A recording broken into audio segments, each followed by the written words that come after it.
England, 1810. The morning fog clung to the rolling hills of Willowmere Estate like a shroud, mirroring the heaviness that had settled in Lady Caroline Ashton's heart over 6 years of marriage. She stood at the window of her drawing room, watching raindrops trace paths down the glass, much like the silent tears that had mapped her cheeks for years. "My lady," came the soft voice of her lady's maid, Elizabeth. "The solicitor has arrived to discuss the late Viscount's affairs." Caroline nodded, straightening her black mourning dress. 3 months had passed since Edmund Ashton, Viscount Radley, had been thrown from his horse during a hunting expedition. 3 months of expected grief that had never truly materialized. Only relief, followed immediately by guilt for feeling such relief. "Thank you, Elizabeth. I shall receive him in the library." The Willowmere Library was Edmund's domain, a place where Caroline had rarely been welcomed. Dark mahogany shelves lined with leather-bound volumes he never read, collected merely for appearance. Like herself, she often thought, acquired for show, not for love. Mr. Harrison, the family solicitor, rose when she entered. His face bore the expression she had grown accustomed to seeing, pity mingled with discomfort at addressing business matters with a mere woman. "Lady Radley," he began, using her formal title. "Lady Caroline, please," she corrected gently. "I find I prefer it." The solicitor cleared his throat. "Very well. I've completed the review of the late Viscount's affairs, and I'm afraid the situation is concerning." Caroline's hands folded in her lap. "Please speak plainly, Mr. Harrison. The estate is encumbered with significant debt. The Viscount made several unfortunate investments in shipping ventures that have failed. Additionally, there were substantial gambling losses." The room seemed to tilt slightly. "How substantial?" "Willowmere itself is not at risk due to the entailment. It passes to the Viscount's cousin, Mr. Richard Ashton. However, your personal situation—" He hesitated. "My personal situation?" Caroline prompted, her voice steadier than she felt. "The jointure set aside for your widowhood is modest at best. You will have enough to maintain a small household, perhaps in Bath or another provincial town, but certainly not to continue in London society as you have been accustomed." Caroline nearly laughed. Accustomed? Edmund had paraded her at select events when it suited him, then relegated her to Willowmere for months at a time while he enjoyed London's diversions. "I see," she said simply. "When must I vacate Willowmere?" "Mr. Richard Ashton arrives from Yorkshire in a fortnight. He has graciously allowed you until the end of the month to make arrangements." Graciously. 3 weeks to dismantle 6 years of her life. "Thank you for your candor, Mr. Harrison." After the solicitor departed, Caroline returned to the window. The rain had intensified, lashing against the glass. In the distance, she could see Edmund's prized rose gardens, beautiful but thorned, like so much of the life he had crafted. Later that evening, a letter arrived bearing the seal of the Dowager Countess of Harewood, her godmother, and one of the few people who had shown Caroline genuine kindness during her marriage. "My dearest Caroline, news of your circumstances has reached me. You must know that I would never allow my goddaughter to face such trials alone. I insist you come to London and stay with me for the season. At 26 you are still young, and after an appropriate mourning period you must rejoin society. The tongue's memory is short, particularly when one possesses your beauty and gentle nature. A fresh start awaits you, if you have the courage to claim it." With deepest affection, Lady Harewood Caroline pressed the letter to her heart, the first spark of hope kindling within her. Perhaps there was life beyond Willowmere's shadows after all. 6 months later, London hummed with excitement as the season commenced. Caroline sat in Lady Harewood's carriage as they approached Grosvenor Square, anxiety threading through her veins. "Remember, my dear," the Dowager Countess said, patting Caroline's gloved hand, "you are no longer under Edmund's thumb. You may now speak with whom you please, dance if you wish, though perhaps not too much given your half-mourning status, and begin to live again." Caroline's grey half-mourning gown, the most vibrant thing she had worn in years, felt both foreign and liberating. "I'm afraid I've forgotten how to converse with anyone besides the household staff. Edmund discouraged friendships. Nonsense. You were the brightest debutante of your season before that man claimed you. That light is still within you." The Harewood townhouse bustled with activity as they arrived. Lady Harewood had arranged a small dinner party. "Just 30 of our closest friends," she declared, as Caroline's gentle reintroduction to society. As she descended the staircase that evening, conversations momentarily halted. Caroline felt the weight of curious gazes, some sympathetic, others calculating. The Viscount Radley's widow had emerged from seclusion, and London society thrived on such developments. "Lady Caroline," came a warm voice. She turned to see Lady Sophia Bennet, once her closest friend before Edmund had deemed their friendship unnecessary. "Sophia," Caroline smiled genuinely for the first time that evening, "how wonderful to see you. I've missed you terribly. Letters are poor substitutes for conversation." "Edmund found our correspondence frivolous," Caroline admitted quietly. Sophia's expression darkened. "Edmund found many things frivolous that brought you joy. But he is gone now, and you are here." She squeezed Caroline's hands. "And there are many who would delight in making your acquaintance, or renewing it." As if on cue, Lady Harewood appeared with a tall gentleman in tow. "Caroline, may I present Lord James Blackwood, Earl of Westmoreland? James, my goddaughter, Lady Caroline Ashton." The Earl bowed elegantly. "A pleasure, Lady Caroline. Your godmother speaks of you with such affection. I feel as though I know you already." Caroline curtsied, surprised by the man's genuine smile. "I fear her affection colours her descriptions too favourably, my lord." "I doubt that very much," he replied. "I hope you'll reserve a dance for me at Lady Richmond's ball next week." Before Caroline could respond, a commotion at the entrance to the ballroom drew everyone's attention. "The Duke of Pemberton," the butler announced. The crowd parted as Alexander Sinclair, the Duke of Pemberton, entered. At 33, he was the most eligible bachelor in England, wealthy beyond measure with estates across the country and a face that could have been sculpted by Michelangelo himself. Caroline had seen him from afar at events before her marriage, but Edmund had considered him too progressive in his politics for proper association. Now, watching him move through the room with easy confidence, she understood the fascination he inspired. Unlike many peers who flaunted their status, the Duke dressed with understated elegance. His only concession to ornamentation was a single ruby stickpin in his cravat, which caught the light as he turned. "Ah, Alexander," Lady Harewood called. "Come meet my goddaughter." To Caroline's surprise, the Duke approached immediately. His eyes, a striking blue that reminded her of the summer sky over Willowmere, assessed her with unexpected intensity.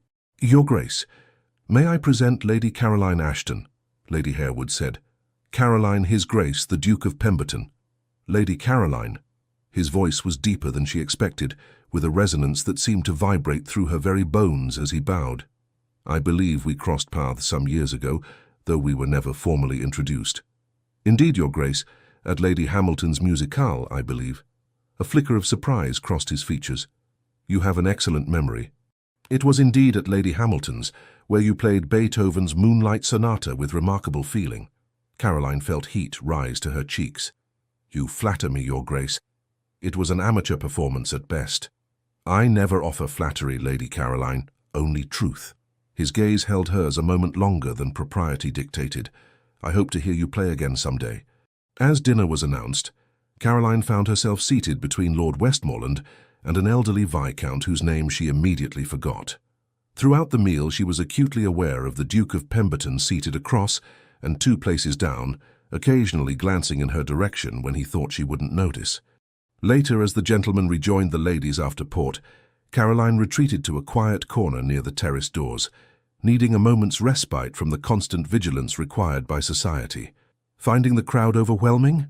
came the Duke's voice as he approached, 2 glasses of champagne in hand. Caroline straightened. "Merely taking a moment to collect my thoughts, Your Grace." He offered her one of the glasses.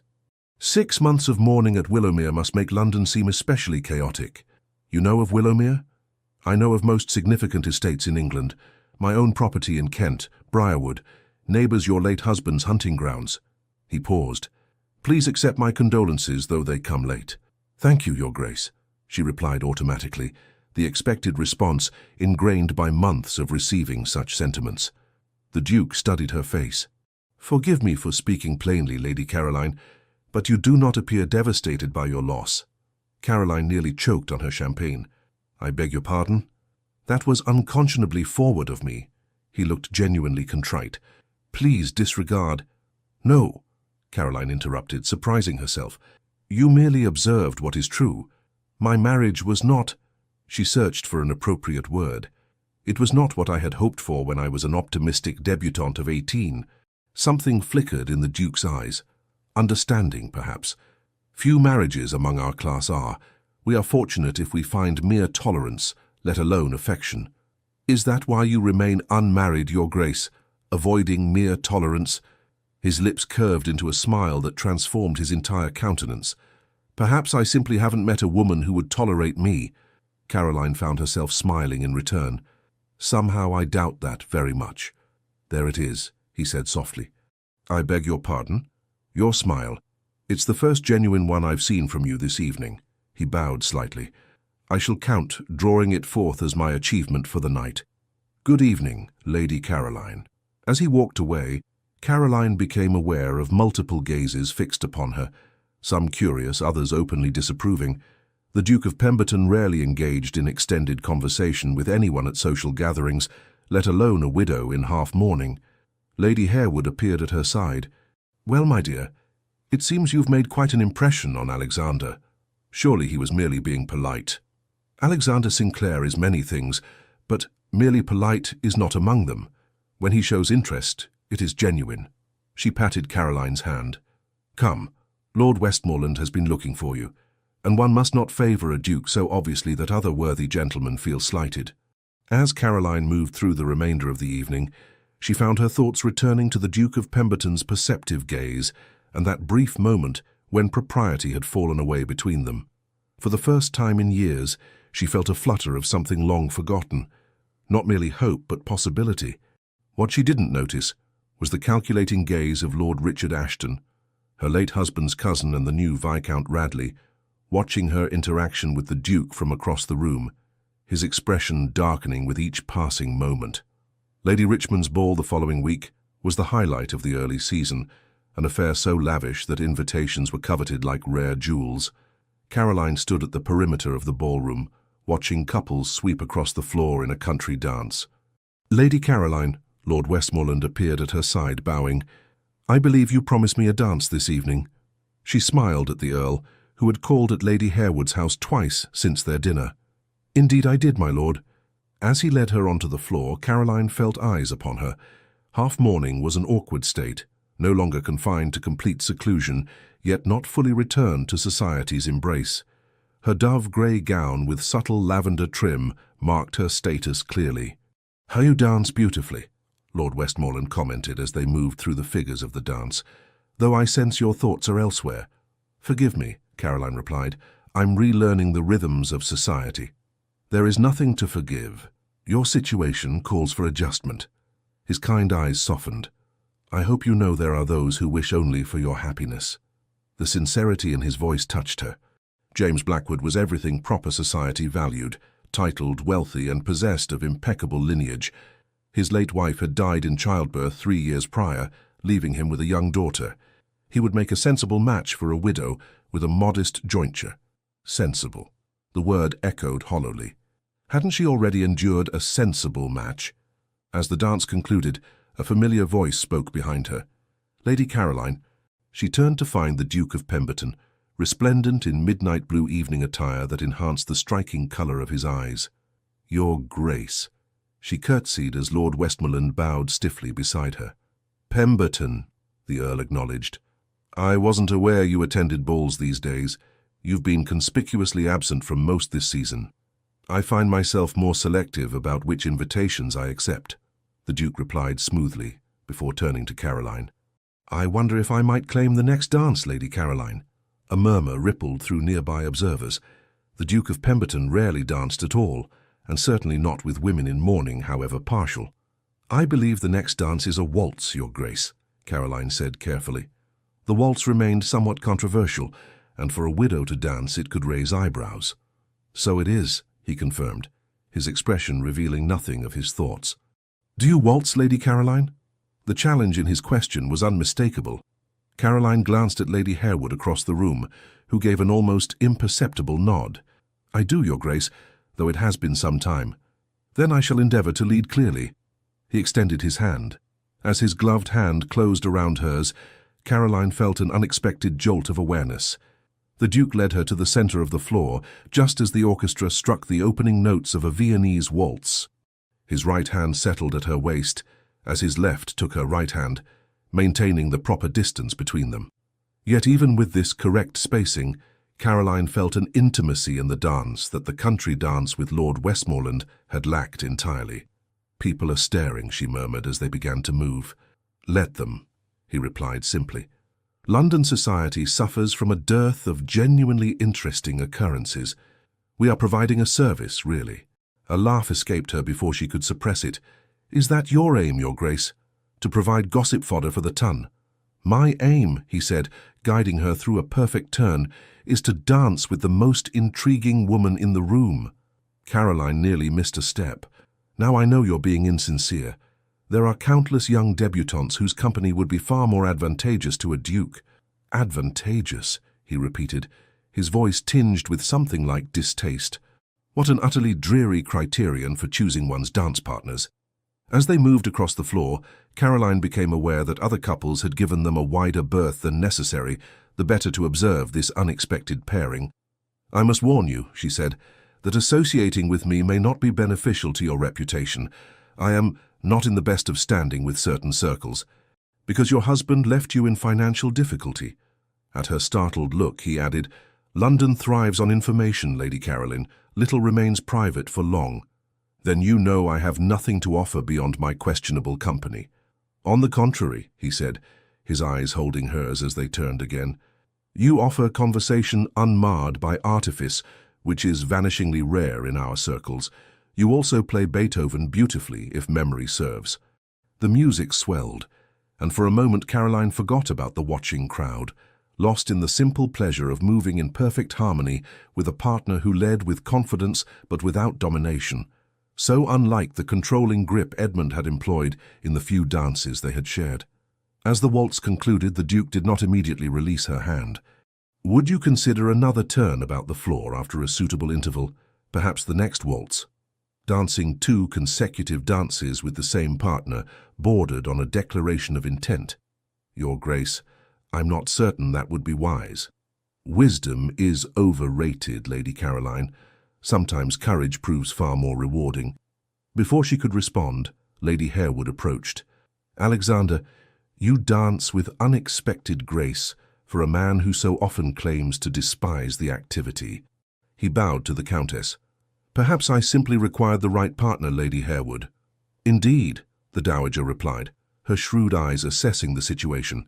"Caroline, Lady Sophia has been looking for you. She's by the refreshment table." Caroline recognized the tactful dismissal. "If you'll excuse me, Your Grace." "Lady Harewood." She curtsied and retreated, feeling the weight of the Duke's gaze following her. Sophia waited with 2 glasses of lemonade, her eyes wide.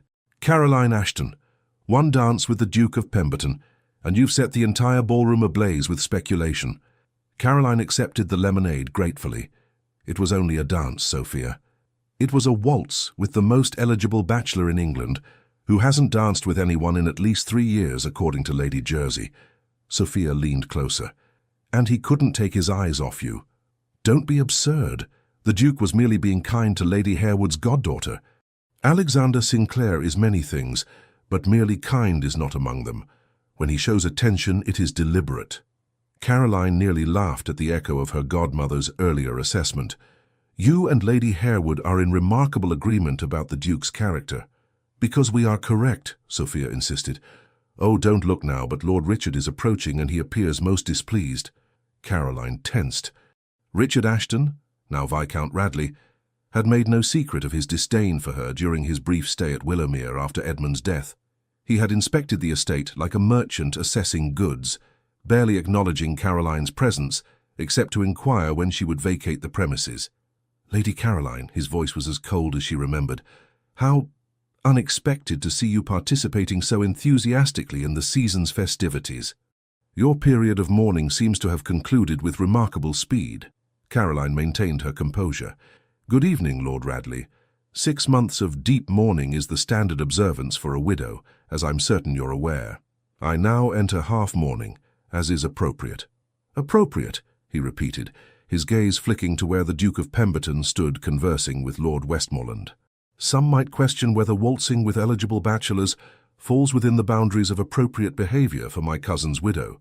Some might question whether addressing your cousin's widow with such discourtesy falls within the boundaries of gentlemanly behavior, came Lady Harewood's voice as she joined them, her expression pleasant but her eyes sharp. Richard's jaw tightened. Lady Harewood, I meant no disrespect. I merely expressed concern for Lady Caroline's reputation. How thoughtful, the Countess replied dryly. Rest assured, Lord Radley, that as Caroline's godmother and hostess, I am vigilant regarding her social standing. Your concern, while touching, is unnecessary. Dismissed so thoroughly, Richard had little choice but to bow stiffly and withdraw. Insufferable man, Lady Harewood muttered once he was out of earshot. Always had an inflated sense of his own consequence, even as a boy. He resents that Edmund married at all, Caroline explained to Sophia. Had my husband remained a bachelor, Richard would have inherited everything immediately rather than waiting for Edmund's death. And now he resents that you might make an advantageous second marriage, Lady Harewood added shrewdly. I have no such plans, Caroline protested.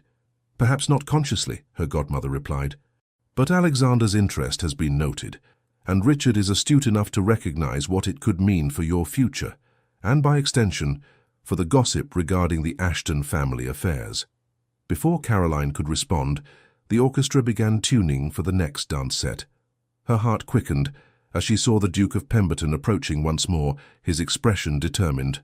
Lady Caroline, he bowed, I believe the next waltz is about to commence. Lady Harewood raised an eyebrow. 2 waltzes in one evening, Alexander? How unprecedented. I find myself inspired to break with tedious convention, he replied, his eyes never leaving Caroline's face. Lady Caroline? Everything within her cautioned against accepting propriety, prudence, self-preservation. Yet some long-dormant part of her, some ember of the spirited girl she had been before Edmund had systematically extinguished her light, urged her forward.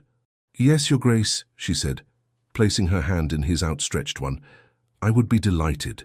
As they took position for the second waltz, the buzz of conversation grew louder. 2 dances with the same partner was a clear statement of interest. For the notoriously selective Duke of Pemberton to make such a declaration about a widow in half-mourning with limited fortune was unprecedented. You realize what you're doing? Caroline asked quietly as they began to move. Enjoying a waltz with an exceptional dance partner, he replied. Though if you're referring to the social implications, yes, I am fully aware. Why? The question escaped before she could reconsider its boldness. His eyes held hers, serious now. Because in a world of artifice and calculation you speak truth, because you smile rarely, but when you do, it transforms your entire countenance. Because you endured 6 years of what I suspect was a deeply unhappy marriage, yet emerged with your dignity and compassion intact. Caroline felt her cheeks warm at his frank assessment. You cannot possibly know these things about me from our brief acquaintance. I'm an excellent judge of character, Lady Caroline. It's a necessary skill when one is constantly surrounded by fortune hunters and sycophants. His hand at her waist guided her through another turn. But if you prefer, we could approach this scientifically. Allow me to court you properly, and we shall discover whether my initial impressions prove accurate. The music swelled around them as Caroline struggled to find an appropriate response to such direct speech. You cannot mean to court a widow of modest means and questionable connections. The ton would be scandalized. The ton's primary occupation is being scandalized. They would be bereft without fresh material. His expression softened. Say yes, Lady Caroline. Allow me to call on you tomorrow. The dance was ending, their time running out. Caroline felt balanced on a knife's edge between the safe, expected path of gradual reintegration into society and the wild, uncertain prospect the Duke offered. Yes, she said finally, the word barely audible above the final notes of the waltz. His answering smile was like sunrise breaking over Willowmere's hills, radiant and full of promise. Tomorrow, then. 2 o'clock. As he escorted her back to Lady Harewood's side, Caroline became acutely aware that every eye in the ballroom was upon them. Lady Jersey, the patroness of Almack's and arbiter of social acceptance, watched with narrowed eyes. Lord Westmoreland's expression held resigned disappointment, and Richard Ashton's face was contorted with naked fury. "Well," Lady Harewood said as the Duke bowed and departed, "it seems you have managed to accomplish in one evening what an entire season cannot guarantee for most young ladies, securing the undivided attention of the Duke of Pemberton." "I've done nothing to encourage him," Caroline protested weakly. "My dear girl," her godmother replied, "your very existence encourages him. Now come, we must prepare for the onslaught of morning callers that will inevitably descend tomorrow, eager for details." As their carriage rolled through London's darkened streets later that night, Caroline gazed out at the gas lamps, illuminating the fashionable districts. For 6 years, she had lived as a ghost in her own life, moving through the motions of existence without truly participating. Tonight, for the first time since her ill-fated marriage, she felt fully present, awakened to possibility. Yet even as hope blossomed, a shadow of foreboding crept along the edges of her consciousness. Edmund had taught her through painful experience that happiness was fragile, easily shattered by the cruelties fate could devise. The question that remained as she prepared for bed was whether she possessed the courage to risk her heart again, knowing how devastating the consequences of failure could be. The Duke of Pemberton arrived precisely at 2 o'clock the following afternoon, sending Lady Harewood's normally unflappable butler into a state of barely concealed excitement. Caroline waited in the drawing-room, having changed her dress 3 times before settling on a lavender day dress that complemented her auburn hair without appearing too eager to abandon mourning colors. "His Grace, the Duke of Pemberton," the butler announced with an extra flourish. Alexander entered carrying a small bouquet of violets and white roses. "Lady Caroline," he bowed, "I trust I find you well after last evening's festivities." "Quite well, Your Grace, thank you." She gestured to a chair. "Please sit."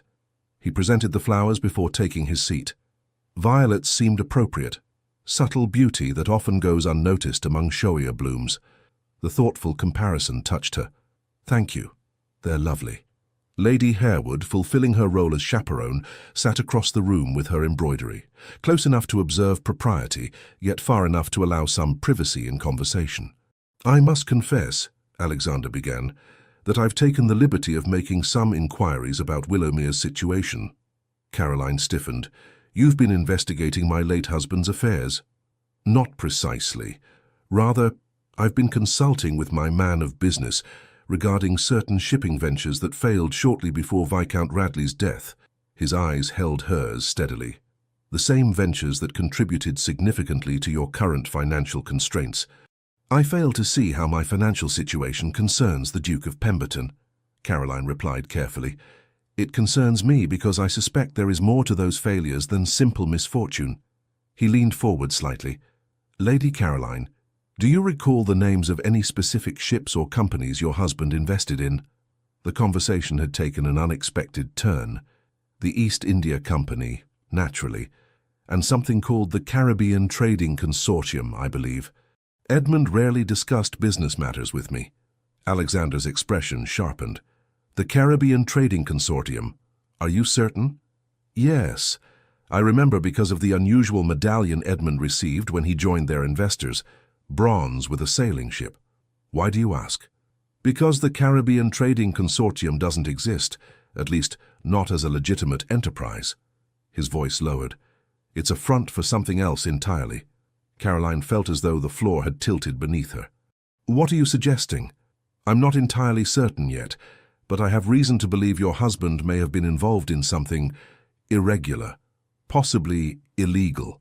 "That's absurd," Caroline protested, though without conviction.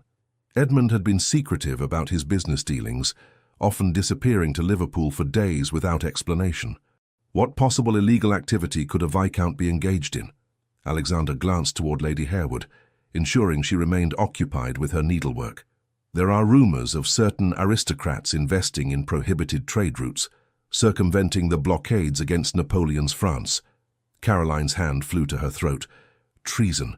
You cannot seriously suggest—" "Not necessarily treason," he amended quickly, "perhaps merely smuggling luxury goods to avoid tariffs. But whatever it was, I believe it connects to your husband's death and the subsequent revelation of his financial ruin." "Why would you investigate such matters?" Caroline asked, her mind reeling. Initially, out of curiosity about your situation.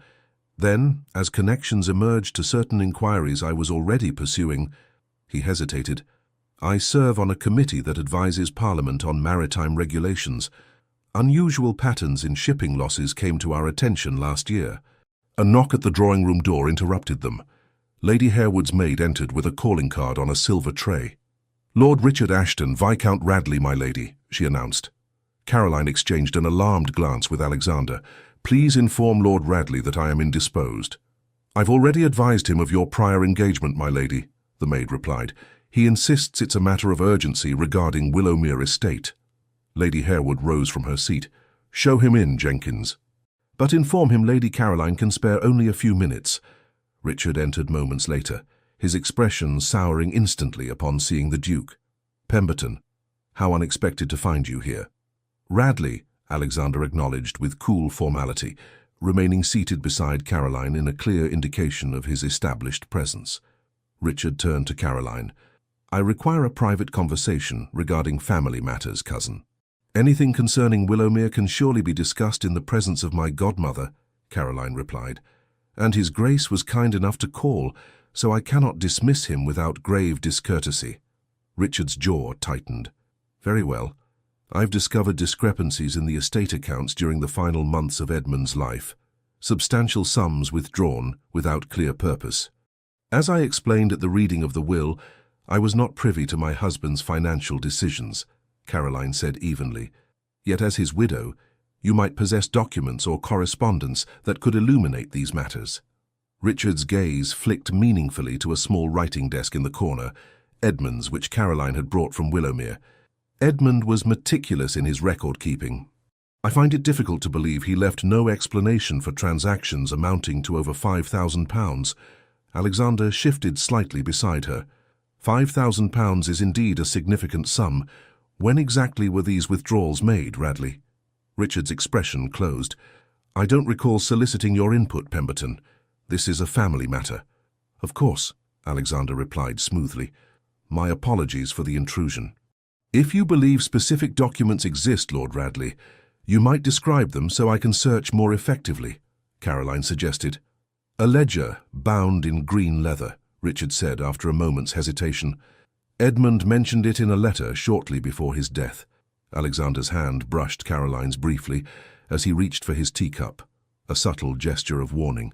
Fascinating that the Viscount would discuss account books in personal correspondence. My cousin was thorough in all matters, Richard replied stiffly. Now if you'll excuse us, Pemberton, perhaps Lady Caroline and I could continue this discussion privately. I'm afraid that won't be possible, Lady Harewood interjected. Caroline has several callers expected this afternoon, and we mustn't disrupt her schedule. Perhaps you could put your inquiries in writing, Lord Radley. Richard's face flushed with barely suppressed anger. As you wish. I shall correspond formally. He bowed curtly. Lady Caroline, Lady Harewood, Your Grace. After Richard departed, an uncomfortable silence settled over the drawing-room. Well, Lady Harewood said finally, I believe I shall check on tea arrangements and give you a moment to recover from that interesting encounter. She departed with a meaningful glance at Caroline. Once they were alone, Alexander leaned forward. Do not give Richard any documents from your husband's desk. Not until I've had an opportunity to investigate further. You truly believe Edmund was involved in something illicit? I believe Richard's sudden interest in specific documents, combined with what I already suspect about the Caribbean Trading Consortium, warrants caution.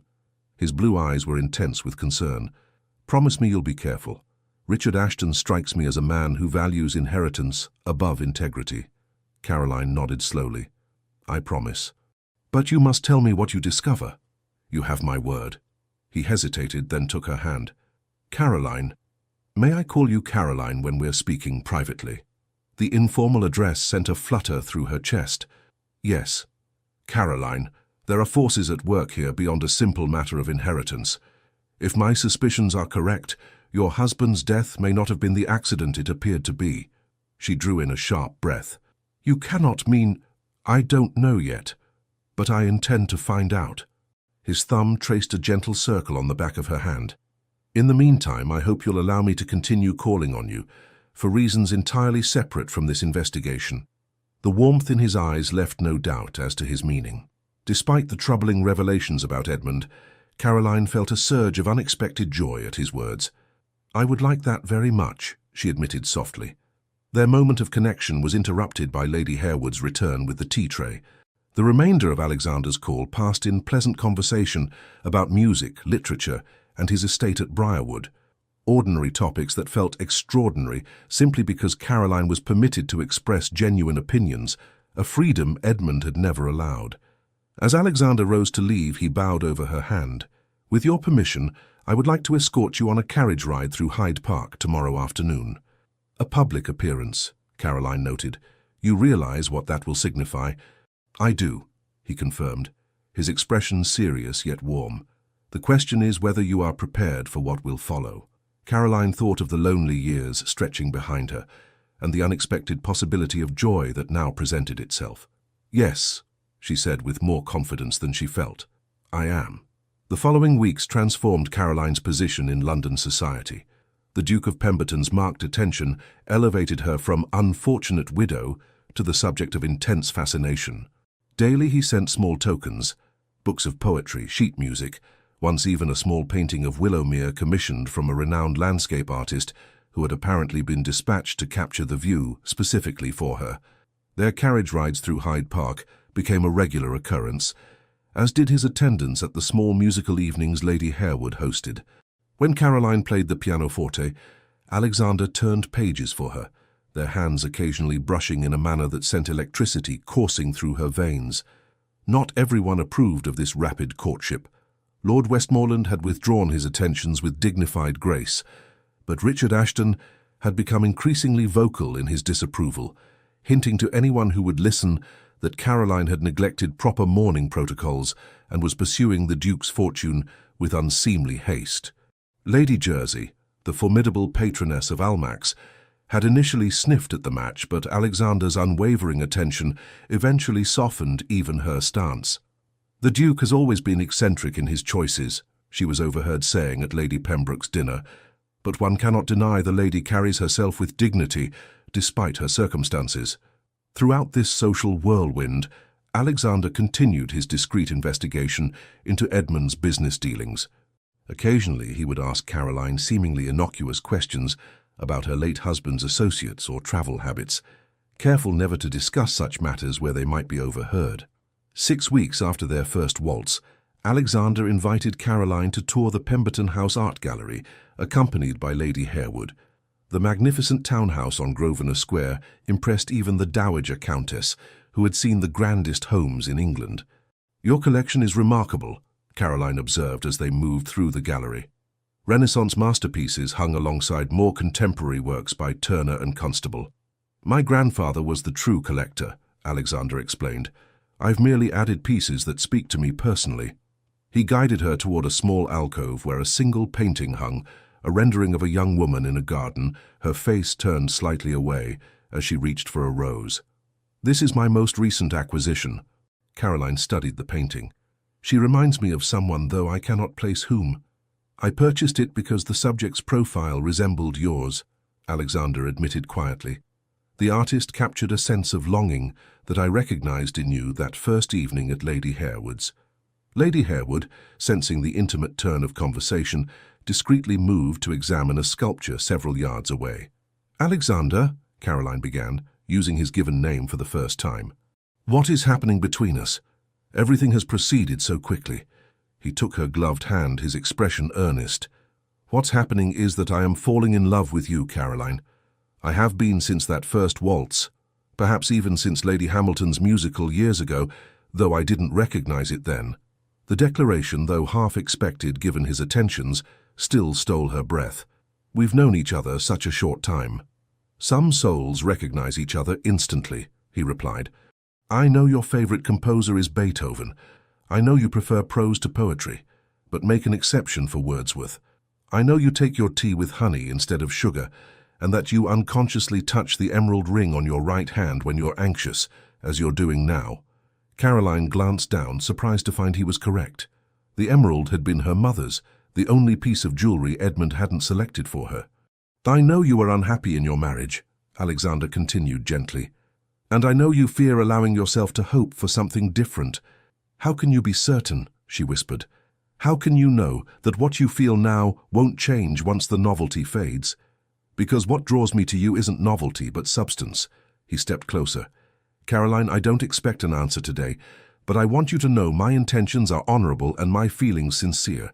When you're ready, if you're ready, I hope you'll consider a future with me. Before she could respond, the gallery door opened, and Alexander's butler appeared with a silver salver. Forgive the interruption, Your Grace, but an urgent message has arrived. Alexander excused himself to read the note, his expression growing troubled as he scanned its contents. Is something wrong? Caroline asked when he returned. My agent has uncovered information about the Caribbean trading consortium that requires immediate attention. He glanced at Lady Harewood. I'm afraid I must cut our visit short. My carriage will return you both to Harewood House. Of course, Caroline replied, concern evident in her voice. Is there anything I can do? Keep the writing desk secure, he said in a low voice, and be wary of Richard. I'll call tomorrow to explain everything. But Alexander did not call the next day, nor did any message arrive explaining his absence. By the third day without word, Caroline's worry had transformed into a gnawing fear that something was terribly wrong. This is most unlike Alexander, Lady Harewood said, as they sat in the drawing-room that evening. He would not simply disappear without explanation, particularly after such a significant conversation.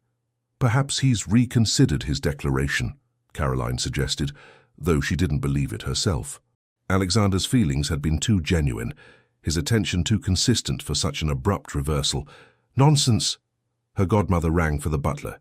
Phillips, please send a footman to Pemberton House with a note inquiring after the Duke's welfare. The footman returned an hour later with a troubling report. The Duke's household staff informed me that His Grace departed suddenly for his estate in Kent 3 days ago, my lady. No expected return date was provided. Caroline's unease deepened. Briarwood, Alexander's Kent estate, bordered Willowmere. The coincidence seemed too great. Something isn't right, she said, after the footman withdrew. Alexander would have sent word if he planned to leave London. Lady Harewood studied her goddaughter's worried expression. You care for him deeply, don't you? I do, Caroline admitted, more than I thought possible after Edmund. Then trust that feeling, the Countess advised. Alexander Sinclair is not a man who acts without purpose. If he's gone to Kent without explanation, he has good reason. The following morning brought an unexpected visitor, James Blackwood, Earl of Westmoreland. Though he had withdrawn from actively courting Caroline after Alexander's interest became evident, they had maintained a cordial friendship. Lady Caroline, he bowed, forgive the unannounced call. Lord Westmoreland, how lovely to see you. Caroline gestured to a chair. Please, sit. Once seated, the Earl leaned forward, his expression serious. I've come with news I thought you should hear directly rather than through society gossip. It concerns the Duke of Pemberton. Caroline's heart stuttered. Is he well? Physically, yes, as far as I know, but his reputation may soon suffer. Lord Westmoreland hesitated. Richard Ashton is circulating rumours that Pemberton has been investigating your late husband's business dealings without authorization, potentially interfering with matters of inheritance. That's absurd, Caroline protested. Alexander has done nothing improper. Perhaps not.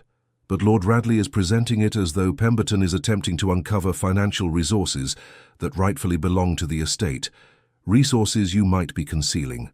The accusation was so outrageous that Caroline nearly laughed. I have nothing to conceal. Edmund left me with barely enough to maintain a modest household. I believe you, Lord Westmoreland assured her, but Richard is a persuasive speaker, and his position as the new Viscount lends weight to his claims. There's more. He's suggesting that your relationship with Pemberton began before Edmund's death. Caroline paled. That is a complete fabrication. I know, the Earl said gently. I thought you should be prepared for what might be said in drawing-rooms across London. And, he hesitated, I wanted to offer my assistance, should you need a friend during this difficult time. His kindness touched her deeply. Thank you, James. Your friendship means a great deal to me. After Lord Westmoreland departed, Caroline made a decision. If Alexander had gone to Kent, Perhaps the answers she sought lay at Willowmere. The estate was no longer her home, but she knew its grounds and neighbouring properties intimately. "I must return to Willowmere," she told Lady Harewood that evening. "Alone?" her godmother questioned. "That would be most unwise, particularly with Richard's rumours circulating." "Then come with me," Caroline suggested. "We'll claim a desire to retrieve personal items I left behind. Richard can hardly object to that." Lady Harewood considered the proposal. "It could work. But Caroline, what do you hope to find?" "I'm not certain," she admitted, "but I believe Alexander went to Kent because he discovered something significant about Edmund's business dealings, something connected to Willowmere itself." 2 days later, their carriage rolled through the familiar gates of Willowmere Estate. The spring sunshine illuminated the stone facade of the house where Caroline had spent 6 unhappy years. Richard was in London, but his housekeeper, Mrs. Graves, a dour woman who had always treated Caroline with barely concealed disdain, greeted them with obvious suspicion. "Lord Radley didn't inform me of your visit, Lady Caroline." "It was decided rather suddenly," Caroline replied smoothly. "I realized I had left some personal correspondence in my former chambers. I won't disturb anything else." "I shall accompany you," Mrs. Graves insisted. "That won't be necessary," Lady Harewood interjected with aristocratic authority. "Lady Caroline knows precisely where her belongings are located. We shan't be long." Reluctantly, the housekeeper withdrew, though Caroline suspected she would hover nearby. Once in her former bedchamber, Caroline moved purposefully toward a loose floorboard beneath the window seat, a hiding place she had discovered years ago when searching for a dropped hairpin. Edmund had never known of its existence. "What exactly are we looking for?" Lady Harewood whispered, keeping watch at the door. "I'm not certain." Caroline worked the floorboard free, revealing a small cavity. Inside lay a folded document she had hidden there shortly after Edmund's death, a letter that had arrived the day after his fatal accident, which she had intercepted before Richard arrived to claim the estate. The letter bore no return address or signature, only a small embossed image of a sailing ship that matched the description of the Caribbean Trading Consortium medallion. Liverpool arrangement compromised. Destroy all records. Meeting at usual location cancelled. Use Eastern Passage if contact necessary. B reports interference from P committee. Caution advised. S. What does it mean? Lady Harewood asked after reading the cryptic message. "I'm not certain," Caroline replied, "but P committee could refer to Alexander's Parliamentary Committee on Maritime Regulations. He mentioned it was investigating unusual shipping losses." "And the Eastern Passage?" Lady Harewood's eyes widened. "There's an old smuggler's tunnel on the eastern boundary of Willowmere, isn't there, near where Edmund's hunting grounds adjoin Briarwood?" Caroline nodded slowly. "Edmund claimed it was sealed decades ago, but perhaps—" A creaking floorboard in the hallway alerted them to Mrs. Graves's approach. Caroline quickly replaced the letter and floorboard, moving to the writing desk as the housekeeper appeared in the doorway. "Have you found what you were seeking, Lady Caroline?" Her tone suggested she doubted the legitimacy of their search. "Almost," Caroline replied, rummaging through the desk drawer for correspondence she had genuinely left behind. "Ah, here they are. Letters from my mother. Sentimental value, you understand." As they prepared to depart, Caroline casually suggested a walk through the gardens. "The roses should be blooming soon. I'd like to see them once more." Mrs. Graves clearly disapproved, but could hardly refuse the former mistress of Willowmere such a simple request. The gardens led naturally toward the eastern boundary of the estate, where dense woodland separated Willowmere from Briarwood. "The entrance to the tunnel should be near the old gamekeeper's cottage," Caroline murmured to her godmother as they strolled among the budding rose bushes. "If we could somehow slip away." Their opportunity came when Mrs. Cooper, the head gardener's wife, approached with questions about the conservatory plants. While Mrs. Graves was distracted, Caroline and Lady Harewood made their way swiftly toward the tree line. The gamekeeper's cottage stood abandoned, its thatched roof partially collapsed from years of neglect. Behind it, half hidden by ivy and brambles, was an outcropping of stone that local legend claimed concealed the entrance to an ancient smuggler's passage. "How exactly do you propose to open a sealed tunnel?" Lady Harewood asked practically. Before Caroline could respond, a rustling sound from the trees behind them caused both women to turn in alarm. "I thought I might find you here," came a familiar voice. Caroline's heart leaped as Alexander emerged from the woods, his normally immaculate appearance somewhat disheveled, as though he had been traveling for days without rest. "Alexander!" She rushed toward him, propriety forgotten in her relief. "What happened? Why did you disappear?" He caught her hands in his. "Forgive me for leaving without explanation. I received information that Edmund's death might not have been accidental, and that similar evidence was hidden somewhere on the boundary between Willowmere and Briarwood." "The tunnel," Caroline breathed. "That's why you came here." "Yes. I've spent the past 5 days exploring the network of passages that run beneath both estates." His expression grew serious. "Caroline, what I've discovered confirms my worst suspicions. The Caribbean Trading Consortium was a front for smuggling operations, not merely goods, but information and persons of interest across the Channel to France." Lady Harewood gasped. "During wartime, that would be treason," Alexander finished grimly. "Yes, Edmund was deeply involved, along with several other peers whose financial difficulties made them vulnerable to recruitment." Caroline felt the ground tilt beneath her. "Edmund was a traitor. He was a man with expensive tastes and dwindling resources," Alexander said gently. "When approached with an opportunity to restore his fortunes through clandestine activities, he apparently succumbed to temptation." "But his death," Caroline began, "was almost certainly arranged by his co-conspirators when my committee's investigation came too close to exposing their operation." Alexander's jaw tightened. "The same conspirators who now want to silence anyone who might connect them to Edmund's activities." "Richard," Caroline whispered, "he's been searching for documents, evidence that could implicate him." "Precisely. Though I believe Richard became involved after Edmund's death, when he discovered hints of his cousin's secret wealth." Alexander turned toward the cottage. "The entrance is inside, beneath the hearthstones. I've found documents hidden in a chamber beyond that prove everything. Names, dates, shipments. Enough to bring the entire operation to justice." "Then we must get them to London immediately," Lady Harewood insisted. Alexander nodded. "My carriage is waiting on the Briarwood side of the woods. We can—" A voice from behind them cut through the clearing. "How convenient that you're all here together. It simplifies matters considerably." Richard Ashton stepped into view, a hunting rifle trained steadily on Alexander's chest. Behind him stood 2 rough-looking men, similarly armed. "I suspected you might return to Willowmere," Richard said to Caroline. "Though I admit, I didn't anticipate Pemberton would be foolish enough to join you so openly." "It's over, Ashton," Alexander said calmly. "I've already sent copies of the evidence to my solicitors in London. If anything happens to us, it will be delivered directly to the Home Office." A flicker of uncertainty crossed Richard's face before his expression hardened again. "You're bluffing. You wouldn't have had time to copy everything." "Are you willing to gamble your life on that assumption?" Alexander countered. The tense standoff was broken by the sound of approaching horses, a full complement of riders bearing the insignia of the Home Office, led by none other than Lord Westmoreland. "Lower your weapons," the Earl commanded, "by order of His Majesty's government." Richard's men hesitated, then complied. Richard himself remained defiant, his rifle still aimed at Alexander. "It's finished, Richard," Caroline said quietly. "Please, don't make this worse than it already is." Something in her tone reached him. With a curse, Richard lowered his weapon.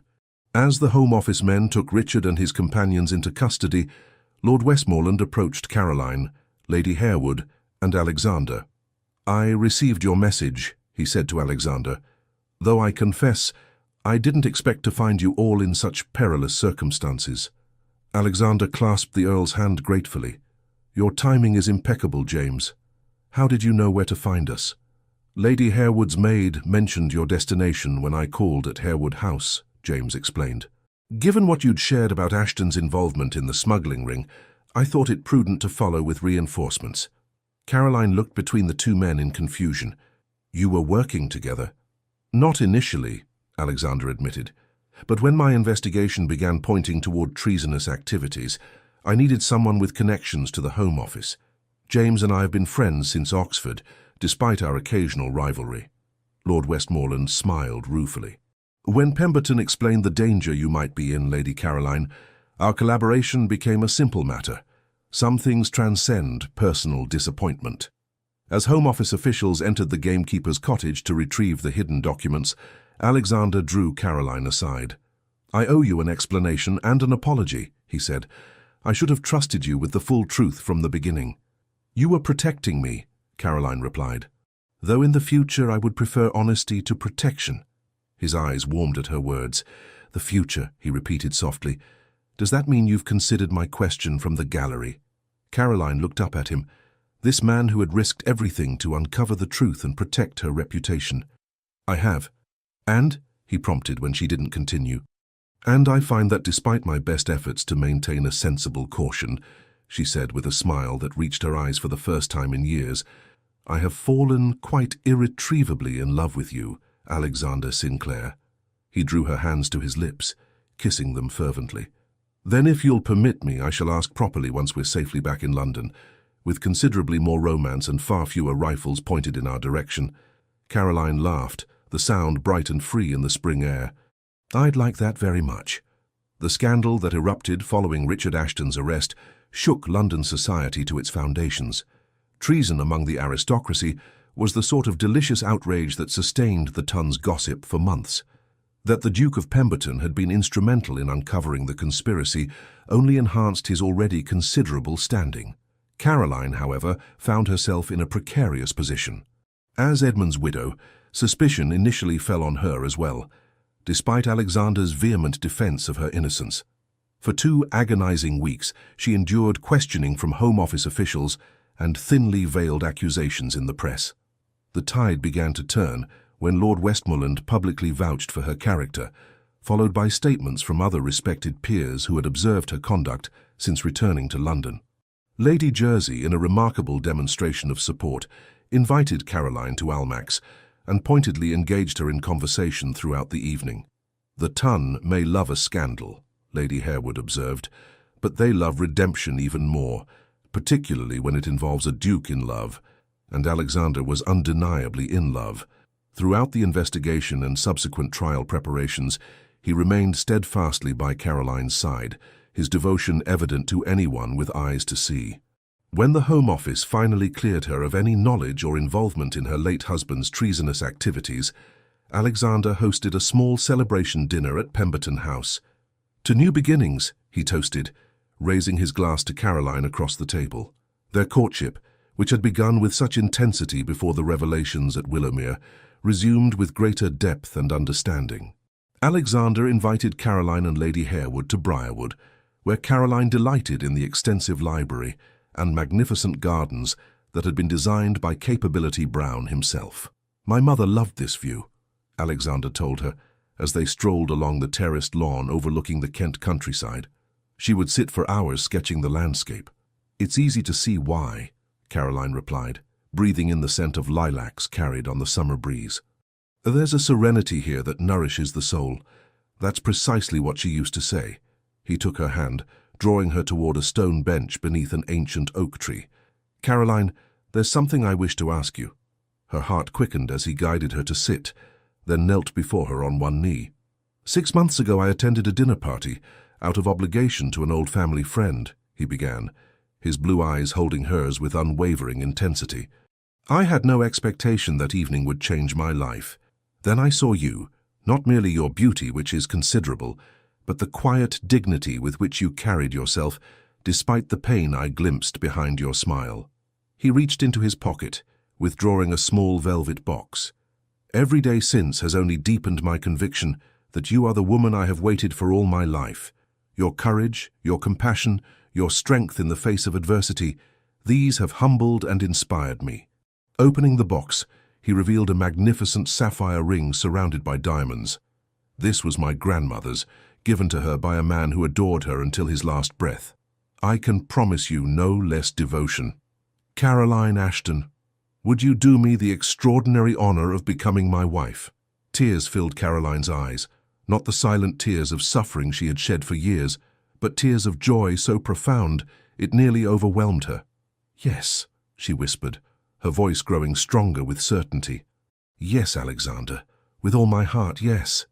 His answering smile was radiant as he slid the ring onto her finger, then rose to gather her into his arms.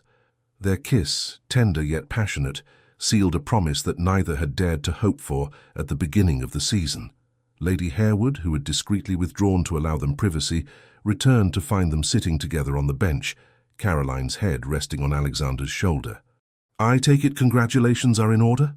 the Countess asked, though the answer was evident in their expressions. "Indeed they are," Alexander replied, his arm tightening around Caroline. "Lady Harewood, may I formally request your blessing as Caroline's godmother?" The Dowager Countess smiled warmly. "You have had my blessing since the moment you waltzed with her at Lady Richmond's ball, Alexander."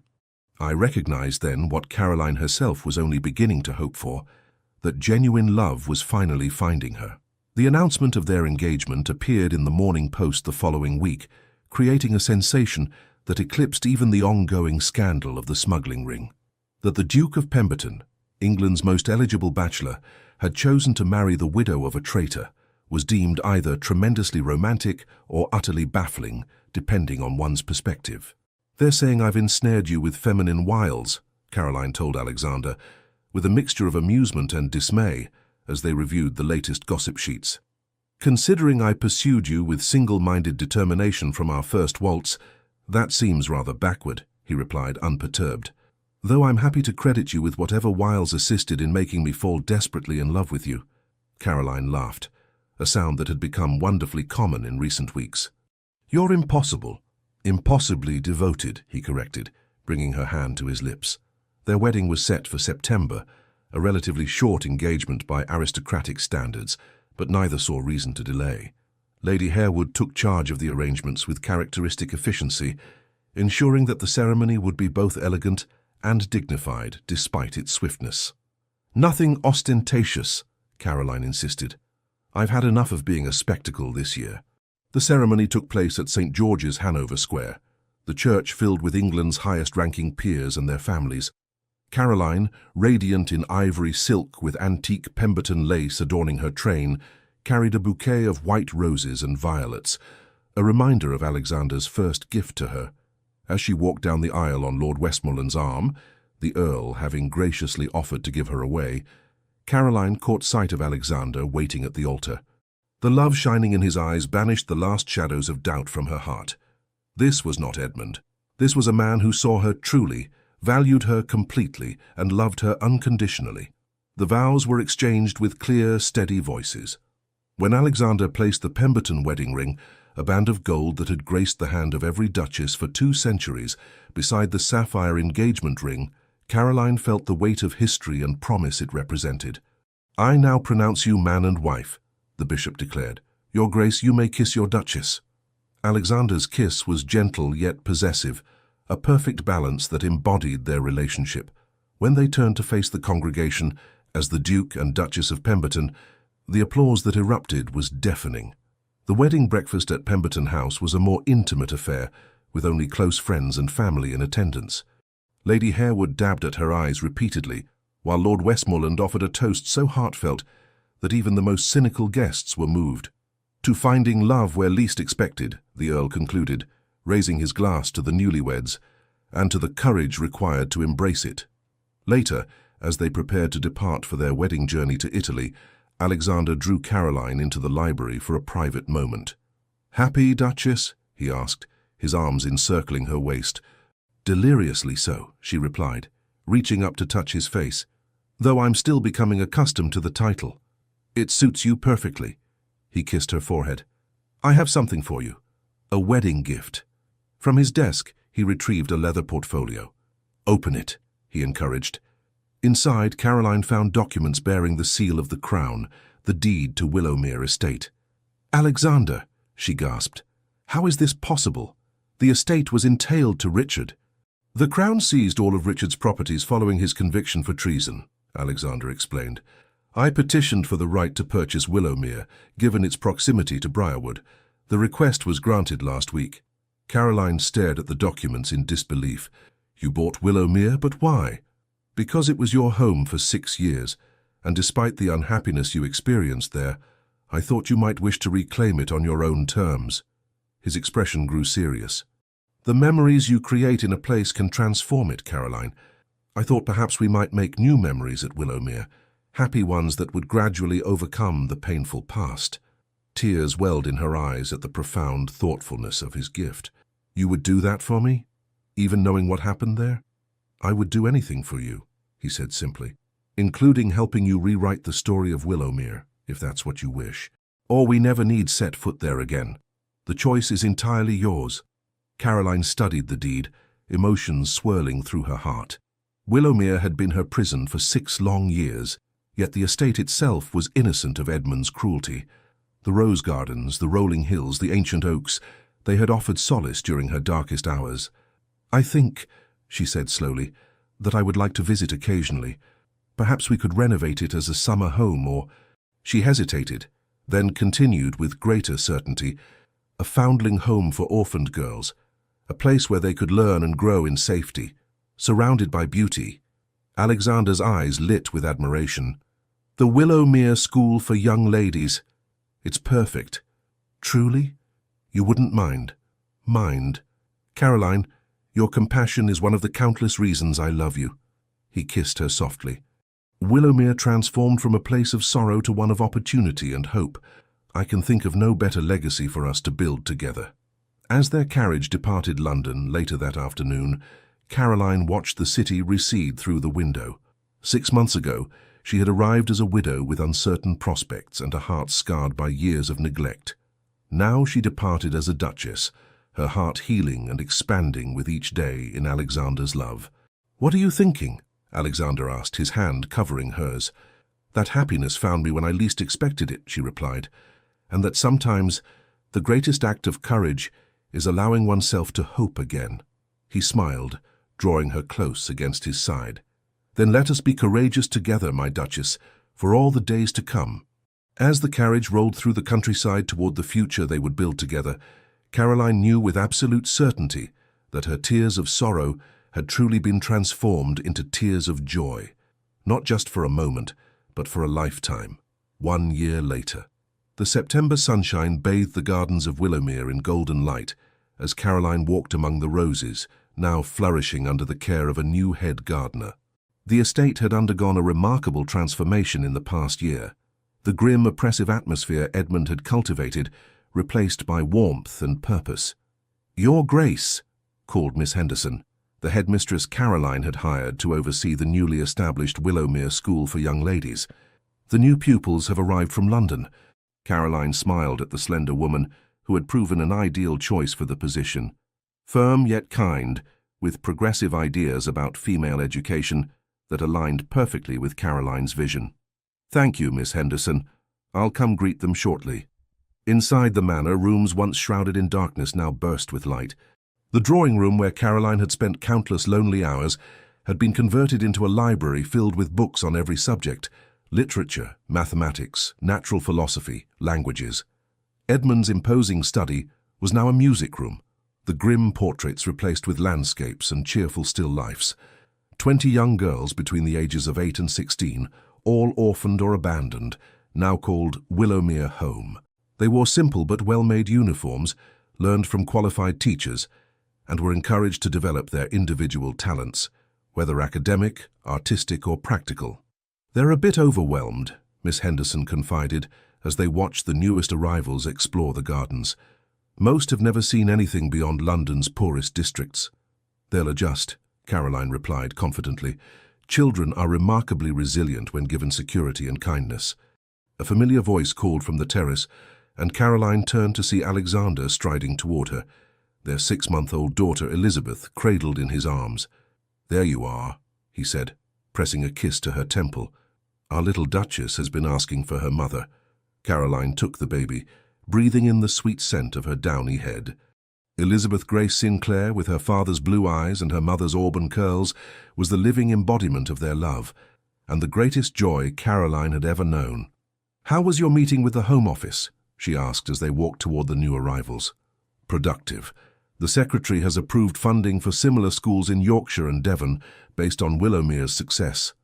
Alexander smiled proudly at his wife. "Your model for education and care has impressed even the most conservative members of government." Caroline's heart swelled with quiet satisfaction. What had begun as a personal project to reclaim Willowmere from painful memories had evolved into something far more significant, a template for how society might better care for its most vulnerable members. Lady Harewood's letter arrived this morning, she told Alexander as they paused to watch the girls being introduced to their new home. She's quite recovered from her winter cough and plans to visit next month, and James writes that his daughter is thriving with her new governess. Lord Westmoreland had remained a dear friend to them both. His initial disappointment at losing Caroline long since transformed into genuine pleasure at their happiness. His daughter, now 8, occasionally joined the Willowmere girls for special lessons.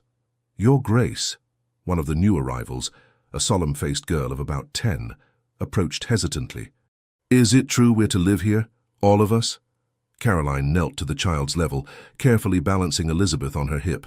Yes, this is your home now. You'll have your own bed, 3 meals a day, and lessons to help you build whatever future you dream of. The girl's eyes widened. I thought, in the orphanage they said girls like me couldn't dream of futures, just positions in service if we were lucky. The orphanage was mistaken, Alexander said gently, joining the conversation. Everyone deserves dreams, especially children who have faced difficult beginnings. The girl studied them both, as though searching for deception, then offered a tentative smile. Thank you, Your Grace, she said, dropping into a wobbly curtsy before running to join the other children. She reminds me of myself, Caroline murmured, watching the girl's retreating figure.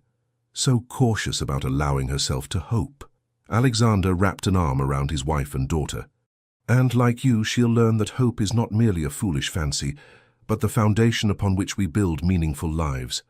As the sun began its descent behind Willowmere's ancient oaks, Caroline reflected on the journey that had brought her here, the tears she had shed in these very gardens, the loneliness that had once permeated every corner of the estate, the fear that had been her constant companion, all transformed through love's remarkable alchemy. Later that evening, after Elizabeth had been settled in her nursery, Caroline joined Alexander in their private sitting room at Briarwood, adjacent to Willowmere. The two estates now functioned as a harmonious whole, Willowmere dedicated to education and renewal, Briarwood remaining their family home. The first day with new students is always both exhausting and exhilarating, she said, sinking into a comfortable chair near the fire. Alexander handed her a glass of wine, then claimed the seat opposite. You've created something extraordinary, Caroline. Those girls' lives will never be the same. We've created it together, she corrected. I couldn't have done any of this without you. You underestimate yourself, he replied with a fond smile. Your vision, your compassion, your determination, these would have found expression somehow, with or without me. Perhaps, she acknowledged, but I'm profoundly grateful it was with you. Alexander reached for her hand, his thumb caressing the Duchess's ring that now sat comfortably beside her sapphire. Do you ever think about how differently things might have unfolded if I hadn't attended Lady Harewood's dinner that night, or if you had refused my invitation to dance at Lady Richmond's ball? Sometimes, Caroline admitted, but then I remember something my mother once told me, that souls meant to find each other will do so, regardless of circumstance. Your mother was a wise woman. She would have adored you, Caroline said softly, almost as much as Elizabeth does. At the mention of their daughter, Alexander's expression softened further. I never imagined fatherhood would bring such joy. Watching her discover the world anew each day is a gift beyond measure. She has your curiosity, Caroline observed. Miss Phillips says she's already attempting to turn pages in her picture books, determined to see what comes next. And your tenacity. Once she sets her mind to something, there's no dissuading her. They shared a comfortable silence, savoring the peaceful conclusion to a fulfilling day. Through the window, Willowmere was visible in the distance, its windows glowing with welcoming light, so different from the forbidding silhouette it had once presented. I received a letter from the solicitor handling Richard's affairs, Alexander said after a while. He's been transported to Australia. Apparently he's been permitted to retain a small allowance from his mother's settlement, enough to establish a modest existence there. Caroline nodded thoughtfully. I hope he finds a way to build a better life. Despite everything, I cannot wish him ill. Your capacity for forgiveness continues to astonish me, Alexander said, genuine admiration in his voice. Not forgiveness exactly, she clarified. Understanding, perhaps. Richard, like Edmund, made choices driven by greed and entitlement, but I refuse to allow their darkness any lingering power over our happiness. Alexander rose from his chair, drawing Caroline to her feet and into his arms. "Have I mentioned today how much I love you, Duchess?" She pretended to consider the question. "I believe you might have mentioned it over breakfast, and again while we were reviewing the school's accounts, and once more when you found me in the rose garden." He silenced her teasing with a kiss that still held the power to make her heart race. "Then let me say it again. I love you, Caroline Sinclair, with everything I am and everything I hope to become." "And I love you," she replied, resting her head against his chest. "My heart, my home, my happiness." They stood together, wrapped in each other's arms as twilight deepened into night outside their window. The road that had led Caroline from tears to triumph had been neither straight nor easy, but standing here now, she knew with absolute certainty that every step, even the painful ones, had been leading her home. From the Willowmere School, voices of young girls singing their evening hymn drifted across the grounds, a sweet chorus of hope rising into the star-filled sky. And in that moment, the circle felt complete. What had once been a place of solitary sorrow now rang with shared joy. What had been broken now restored. What had been lost now gloriously found. Caroline's tears had indeed been transformed, not merely dried, but transfigured into something precious and enduring. In Alexander's love, in Elizabeth's laughter, in the renewed purpose of Willowmere, and in her own heart that had dared to hope again, she had found not just a new beginning, but a rich and beautiful continuation of life's most profound journey. "Come, my Duchess," Alexander said softly, leading her toward their bedchamber. "Tomorrow brings new adventures." And Caroline followed willingly, secure in the knowledge that whatever those adventures might hold, they would face them together, with courage, with compassion, and with the unwavering certainty of a love that had overcome every obstacle to bloom fully at last. Dear listener, I hope you've enjoyed this tale of love, redemption, and new beginnings. Thank you for allowing Lady Caroline and Alexander's journey to bring some comfort and warmth to your heart. We create these moments of escape specifically for you, to provide relaxation and positive emotions in your day. Your continued support means everything to us. Thank you for being here, for listening, and for allowing these stories to become part of your life. Until our next historical adventure together, may you be safe, may your days be filled with joy, and may you always believe in the possibility of love transforming even the most difficult circumstances.